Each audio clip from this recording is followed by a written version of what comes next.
Diana Gabaldon, like Helen Fielding, comes to you today and to bookstores, your bookstores, with a giant built-in readership. Her Facebook page alone has 200,000 fans.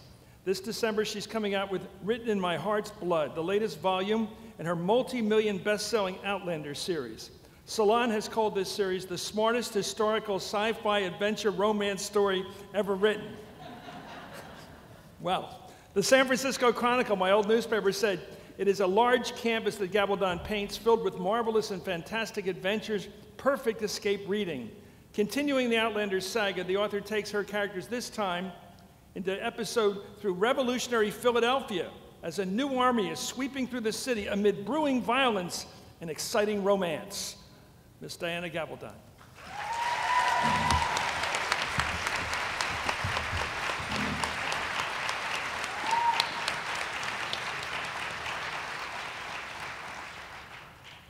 Well, thank you so much. Thanks, Chris. And it's a great privilege and honor to follow such talented speakers.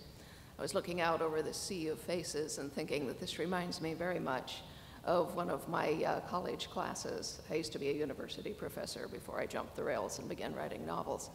And one of the classes I taught was Human Anatomy and Physiology. It was a big class. Everybody took it as a popular elective because they thought it would be easy, including the football team. And they would always sit in the front row when I came in. There'd be 400 people, but you could tell the football team because they were always sound asleep, these large inanimate blobs of flesh. And, I would walk up to the edge of the podium and say, well, this morning, gentlemen, we're going to discuss the history of contraception. And they'd all start blinking. I'd say, in days of old, when knights were bold and condoms not invented, they wrapped old socks around their cocks and babies were prevented. Well, it worked on the football team too. I will say no one has ever fallen asleep in one of my classes. But people always say to me, well, how did you get from being a scientist to being a novelist? And I said, well, easy, I wrote a book. And that's all you have to do. They don't make you get a license or anything. Actually, I'd known from the age of 8 or so that I was meant to be a novelist. I just didn't know how. It's not like being a CPA or a lawyer where there's sort of a career path marked out for you. Anybody who writes books kind of rolls their own. And I had no idea how to do that at the age of 8. I also came from a very conservative family background. My father used to say to me, well, you're such a poor judge of character, you're bound to marry some bum, he said. So be sure you get a good education so you can support your children. So with this going on at home, I thought perhaps I would not announce that I wanted to write novels, realizing this was kind of iffy financially. And instead, I went into science. You know, I liked science. I was good at it. I have, amongst other things, a PhD in quantitative behavioral ecology, which is just animal behavior with statistics. Don't worry about it. But as a result of this, I wrote a 400-page dissertation entitled Nest Site Selection in the Pinyon Jay, Gymnorhinus cyanocephalus. Or as my husband says, why birds build nests where they do and who cares anyway? But I tell you that to make the point that, in fact, I did know how to write before I began writing a book. I knew one end of a sentence from the other. I knew actually where paragraphs happen and what they're for and that sort of thing. But I had never written a novel. And I had written a lot of other things, anything anyone would pay me for, as well as, because I didn't marry a bum. I married a very nice man, whom I still have 41 years later. And, but he did quit work 3 months after our first child was born in order to start his own business. And I do have to say that in terms of financial stability, there's not that much to choose between an entrepreneur and a bum. So I was our sole support for a while, and so I took to freelance writing for the computer press. I'd kind of slid sideways and become an expert in scientific computation. It's really easy to be an expert if there's only 6 people in the world who do what you do, and that was my position at the time. So at the time when I decided that I should write a novel, I had just turned 35. And what I thought was, Mozart was dead at 36. Maybe you better get a move on here. And so I said, all right, on my next birthday, I will begin writing a novel, just to find out what it takes to write a novel. Because, as I say, up to this point, I had written a lot of everything, and no one ever showed me how to write any of it, including Walt Disney comic books. I just wrote a couple, and if they didn't look quite right, I poked it till it did. I said, well, you've been reading novels for 30-odd years. Surely if you write one, you will recognize it. I said, okay, what sort of novel should I write? And I thought, well, maybe a mystery. I read lots of mysteries. And I said, no, mysteries have plots. I'm not sure I can do that. And I said, what's the easiest possible kind of book I could write? This is for practice. I'm not going to show it to anyone. I'm not going to tell anyone I'm doing it. And I said, well, for me, perhaps that would be a historical novel. I was a research professor. I knew my way around a library. I said, it seems easier to look things up than to make them up. And if I turn out to have no imagination, I can steal things from the historical record, which works pretty well, as a matter of fact. And so I was looking for a time and place in which to set this novel. I've got no background in history to speak of, just the 6 hours of Western civilization they make you take as an undergrad. So any time would do as well as another. So I was casting around in my mind, and in this malleable frame of mind, I happened to see a Doctor Who rerun on public television. I see a number of you are familiar with Doctor Who. For those who aren't laughing, it's a really old, really long-running UK show. It was originally done as a children's fantasy show. It's now much more adult and still running. But the Doctor of the title is a Time Lord from the planet Gallifrey who travels through space and time, having adventures. And along the way, he picks up companions from different periods of Earth's history. Well, in this very old show, which has to have been done 50 years ago, he had picked up a young Scotsman from 1745. This was, 18, 19-year-old young man who appeared in his kilt. And I said, well, that's fetching. And I found myself still thinking about this the next day in church. And I said to myself, well, you want to write a book, it doesn't really matter where you set it. The important thing is pick a point and get started. I said, fine, Scotland, 18th century. So that's where I began, knowing nothing about Scotland or the 18th century, having no plot, no outline, and no characters. Nothing but the rather vague images conjured up by the notion of a man in a kilt, which is, of course, a very powerful and compelling image.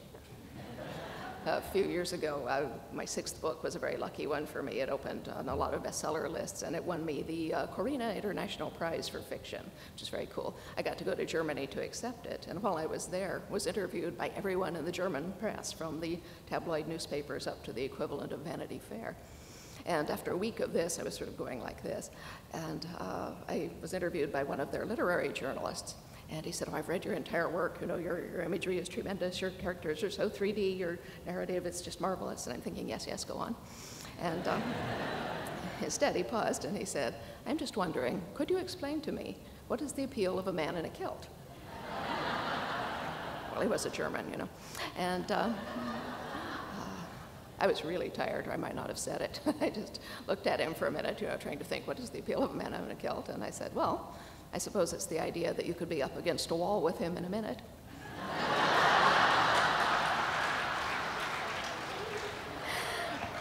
Well, 3 weeks later, I'm home again. I get a pile of press clippings from this jaunt, all in German, which I do read, but slowly. The publisher had put a note on the top one, which was from this man. She said, I don't know what you told this man, but I think he is in love with you. Yes, as Mr. Matthews could no doubt tell you, that's how you do a good interview, short and quotable. Anyway, as I said, people do ask, how did you get from science into being a novelist? And I wrote a book. But what they really mean is, how did you get from being a scientist, which is this cold, logical, tidy, sterile sort of thing, they think, into being a novelist, which is this warm, marvelous, creative, touchy-feely sort of thing, they think. In actuality, they're the same thing. Science and art are just two halves of the same coin. And what they both rest on is the ability to draw patterns out of chaos. You need to be able to look at a situation or at the natural world and say, I think I see something going on here. And then you investigate further. Okay, when you do science, essentially, it's the art of asking questions. We call it a hypothesis, just to be formal about it. But the hypothesis is, do birds build nests in the tops of trees rather than the bottoms of trees because they're afraid of ground-born predators. And so that would be a start. And then you would say, well, I think that's what's happening because, after all, these guys have weasels and stuff after them. And then you would design an experiment to test that hypothesis and see where you got. Well, you do the same thing in a novel. A novel is postulating a question of some sort. You usually draw that question from something that you see around you. In my case, I drew it from a Doctor Who show, but things happened. things happen in science, too. You may think that you're headed in a certain direction, and suddenly something wonderful happens, and you flower, so to speak, and your study kind of goes this way, and you redesign it, and you add another question. And the essence of good science, as it is of good art, is to ask questions, not only to answer them, but to cause the people following you, and reading you, to ask more questions. A really good piece of art, like a good piece of science, should leave you with more questions than it answered, but it should answer enough of them as they're going along to make you turn the page. So that's pretty much how it works. And this may be why I write 900-page books, is because I have lots of questions. As the people who ended the last one of my books, which ended with a, if I may say so, brilliantly executed triple cliffhanger. There's a number of questions to be answered in the new book, which is called Written in My Own Heart's Blood. And while this book continues with the same characters, like all the other books, it's completely different. I don't like to do things that I've done before. So even though we have a continuing story with a continuing and evolving cast of characters, each book is different in tone, structure, approach, and not quite voice. It's always my voice, one thing and another. But this book will be different too. Every single time a book of mine is released, about 5% of the fans, very vocal minority, pop up and say, "Oh, I'm so disappointed in this book because I didn't do what I did in the last book, or I didn't do what I did in the first book." They're saying, "Oh, I just loved Outlander," and I'm saying, "Great, wonderful, there it is, go read it again."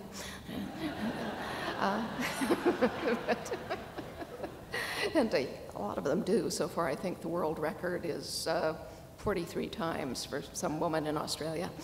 She writes me these long, detailed lists of everything she thinks I got wrong. And then she goes back to read the book again in case I've changed it in the meantime.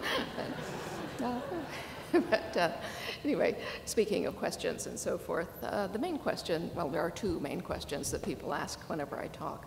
One of those is, when is your next book coming out? Okay, the answer to that is about 2 months after I finish writing it, which I haven't yet. But it should be out later this year. I'm aiming to finish writing it around the end of September, in which case it will in fact be out in December. But you know, things happen, as I say. The second question, and I'm really happy to be able to answer it this morning because so far I haven't, people ask, so is there ever going to be a movie or a TV show or whatever based on your books? Well, people have been trying to make a movie out of Outlander for the last 20 years, and I've read some truly execrable scripts written by people like Randall Wallace, no doubt, and Annie Peacock. And, you know, it's just hard to compress a 900-page book into a 2-hour film. People come up and say, "Oh, I want to see a film of your books, but I want it to be just the way it is in the books." And I said, "Yeah, which 40 pages do you want to see?" So it's always struck me that a TV series would be much better for this, and luckily a number of people agreed with me, including Starz, which picked up the option, and I last night signed the final contract, so there will be at least... Thank you. I can answer 2 more questions following from that one, which is they're going to start shooting in September, they say, and if all goes well, it'll air in spring of 2014. Okay. But I'm going to leave you with one more question. I don't know who's going to be cast as Jamie. You'll have to figure that one out yourselves. Thank you very much.